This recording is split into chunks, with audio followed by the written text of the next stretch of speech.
চলো আজ তোমাদের সাথে আবারও একটা get ready with me share করে ফেলি। কি গো, জানতে চাইবে না কোথায় যাচ্ছে? জানতে হলে এই ভিডিওর নিচে ওই ভিডিওটার লিংক দেওয়া আছে, জাস্ট একটা ক্লিক করো আর দেখে আসো। আর ওখানে গিয়ে আমার অবস্থা পুরোই হালুয়া হয়ে গেছে। আর ঈদের দিন লাগিয়েছিলাম মেহেন্দি।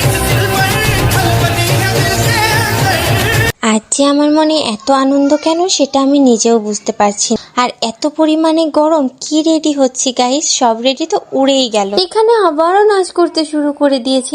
আজ নির্ঘাত আমার কপালে দুঃখ আছে। সানগ্লাস নিয়ে আমার তো একদম অবস্থাটা, এটা পরবো না ওটা পরবো, একবার এটা খুলে পড়ছি তো একবার ওটা খুলে পড়ছি। 100 বার বদলা বদলি করার পর যা তো চয়েস হয়েছে, তো এইদিকে আমি জুতা ব্যাগ সবকিছু পরে আমি তো একদম তৈরি বেড়াতে যাওয়ার জন্য। আর এইদিকে দেখো, জুতা পরতে গিয়ে নতুন জুতা টাইট। বাড়ি আসার পরে যে আমার কি ব্যান্ড বাজবে সেটা তো আমি এখন থেকেই বুঝতে পারছি। দেখা হচ্ছে নেক্সট মিনি ব্লগে। সবাই ভালো থেকো।